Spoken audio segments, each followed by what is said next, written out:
Okay, now let's talk about second coming. Ang second coming po, that's the grandest day in history sa kasaysayan ng mundo. Papaliwanag ko po kung bakit. Opo, bakit grandest day? Sapagkat muling tumapak, no? Sa kalupaan ng kanyang creation ang manlilikha nito, ang Panginoong Hesukristo. Ito'y hinulaan po sa Sekaraya 14. Kita naman po natin na ang kanya pong pagbabalik ay may kasama mga laksa-laksang hukbo. Sino yung laksa-laksang hukbo na yaon? Walang iba kundi tayong mga born-again Christians, believers niya. Okay? Magugulantang ang Antikristo. Magugulantang ang false prophet. At lalo't higit, magugulantang yung mga nagpatatak ng 666. And, lalabanan pa nga nila si Jesus eh. Manda kayo! Lalaban tayo. Ang Panginoon naman, sabihin ni Jesus, okay, again. Piningahan niya sila at nangabuwal, nangamatay. No? Ang Panginoon ang tinatawag nating Logos, Verbo. No? Siya ang Word of God. Mababasa po yan sa John chapter 1 verse 1. Sa English muna. In the beginning was the Word, and the Word was with God, and the Word was God. Talon tayo ng 14. And the Word became flesh and dwelt among us. In English. Okay? In Tagalog naman po, sa pasimula pa ay ang Verbo. At ang Verbo ay sumasa Diyos, at ang Verbo ay Diyos.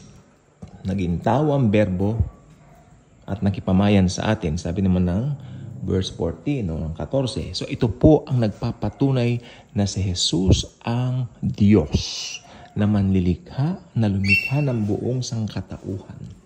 Kaya kung may problema ka, may hinaharap ka sa kasalukuyang panahon nitong church age, tayong mga Kristiyano, huwag tayong matatakot sapagkat ang lumikha ng buong sanlibutan na si Jesucristo ay nakatira sa ating mga puso. Okay? The creator of the universe, the creator of human life, that's Jesus Christ, no? Nakatira sa ating mga puso. Ngayon, pagdating niya dito, ano ba ang purpose ng second coming? Siyempre, siya po ay maghahari ng 1,000 years dito po sa buong mundo. Okay? At ang kanyang tawag dito, kumbaga pinaka-capital, siyempre in Jerusalem. Okay? Doon po siya. Kumbaga, White House, no? Ang White House ngayon ang pinakasikat eh. So, pagdating nun, balik sa Jerusalem ang kasikatan sapagkat ang nandoon po ay hindi lang isang presidente o isang politiko. Yun ang Diyos. Siya ang Diyos. The God of gods, the God of the Milky Way, the God of the universe, the creator of the universe. Doon nakareside sa Jerusalem bilang headquarters. Okay? At pamamahalaan niya at pamumunuan ng 1,000 years ang buong mundo ng buong kapayapaan. Kalain niyo sa buong 1,000 years na yan. Ngayon, takot tayo sa mga aso. Pag masyadong maraming aso, natatakot tayo. Baka makagat tayo, baka magkarabis tayo, and all that. You know what? During that time, ang mga bata po ay hahawak ng mga ahas. During that time, mga bata po, katabi mga lions, no? Ang mga bata, may katabing mga tuta, maski kagat-kagatin sila, no? Problema, walang rabies, no? Dahil, yes, buong kapayapaan po at nakakulong si Satanas sa pit during the 1,000 year of the Lord Jesus Christ here on earth. Okay. So, ang 1,000 years na pagre-reign ni Jesus ay isa po sa kinasasabikan din natin mga mananampalataya. Okay? Siyempre, ang buong earth during that time, I believe, punong-puno ng kapayapaan at punong-puno ng magagandang bagay. No? At naniniwala po ako para po sa akin, ang perspektibo ko, makikita natin dito sa buong 1,000 years, ibabalik niya mga puno na pinutol, no? Magiging, kumbaga parang wow, talagang wonderland. Parang ganun ang dating. Kasi ngayon, puro tayo mga buildings, mga yan. Pero I believe sa millennial rin niya, puro tayo mga, yung parang mga puno, mga ganyan. Yung parang, hindi ba tuwan-tuwa tayo pag nakakita tayo sa mga page ng mga luma, yung mga nasa bukid, basta clean and green. I believe that's clean and green. 1,000 year niya mapayapa. Paraiso ang dating. Kasi in-restore lang niya yung Garden of Eden. Parang ganun ang dating. Naniniwala po kung ganun po. While yung iba naniniwala magiging modern daw, well, that's their belief, no? Pero ako naniniwala po. Mas napipicture ko yung kapayapaan na ganyan, yung clean and green, no? May rainbow. Yeah, mas maganda po yun. Kasi tapos na yung sistema ngayon eh. Di ba? Para i-ano mo pa yung ganon. So, ayan. Yan po naman. Ano. Yan ang mangyayari. So, maganda ang second coming ni Jesus. At bilang believers ni Christ, meron tayong peace. Go? Even dito sa kasalukuyang panahon natin, actually, may mga pinagdadaanan po tayo. Ako kahapon may pinagdaanan po. Hindi po maganda. Sa sobrang stress ko, natulog ako ng maaga. Maniwala po kayo sa akin. I slept, I think, 9:30, around that time. At gumising ako, mga alas 5. At alam nyo, ang bait ng Lord, sapagkat I feel good na paggising ko.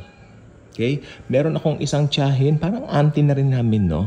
Sabi niya, ako pag may problema ako, natutulog ako, tinatakasan ko. Sabi ko, wow, naintindihan ko po kayo, tita. Maganda. Tama naman yun, di ba? Kasi, di ba, kung may stress ka, magkakasakit pa, sabi niya, pag gising ko, I feel good, I feel better. Kesa nung natulog ako na may mga problema, na i-stress. So, ganyan po. Mas lalo po tayo mga mananampalataya kasi alam natin, pag gising natin, tulog tayo, kigising tayo, we have the Lord Jesus Christ sa ating, sa ating mga believers. Protected po tayo. Iniingatan tayo. So, ayan. Pero siyempre, bago dumating si second coming, si rapture muna. At yan po ang gusto kong sabihin ngayon. My heart is so sad doon sa nangyari sa Thailand, no? Yung sa bus na nasunog po ba yun? O ano nangyari, no?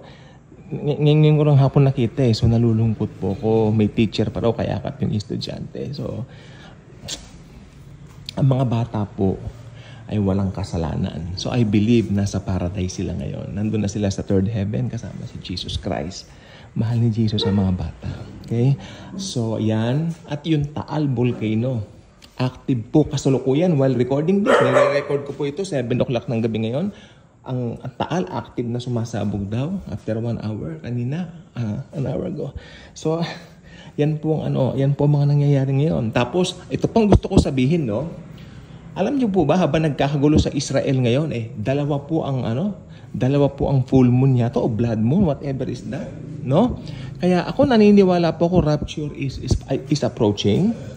Not because of these signs, but because sa asal ng mga tao. I believe in that. Rapture is approaching. Jesus himself will get his believers to be with him forever and ever. Alam niyo po ba nag-rapture na hindi na tayo magkakahiwa-hiwalay nila Jesus? Lagi na tayong all together. Together.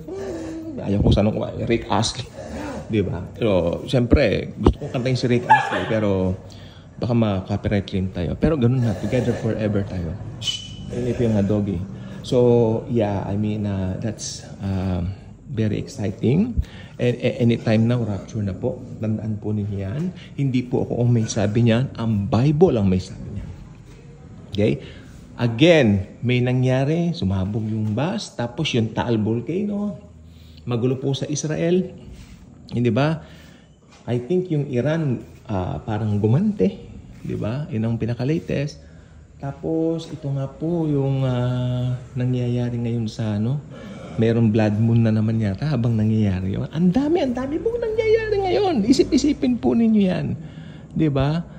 Tapos, yung paborito naming singer, Christopher Christopherson. Okay, namatay na po siya, pumanaw na. Pero believer po yun. So, Chris Christopherson yata, no? So, siya po ay nasa heaven na po. Kasama na po ni Lord Jesus. Believer po yun. So, pag ang pumanaw, believer, wala tayong problema dyan. Mararapture din po yan. Diba? Magpapalitan ng bagong katawan po. So, yan po nangyayari ngayon. Ha? So, marami pong naniniwala, malapit na po ang rapture. Even maka itong October na po. Diba? Malapit na po kasi yung Feast of the Tabernacle nila. So, this October na po yun. So, maaring dumating na raw po sa tabernacle. So, alam niyo ba yung tabernacle? Ibig sabihin nun, dwelling. Di ba? So, si Jesus nag-dwell dito ng 33 years. So, baka mag-dwell uli siya rito through the rapture para i-dwell na po niya tayo doon sa kanyang presence forever. Okay? Let us welcome Jesus with a smile. Welcome, Jesus. Naway mag-rapture na po, Lord Jesus. Kunin mo na kaming mga believers mo.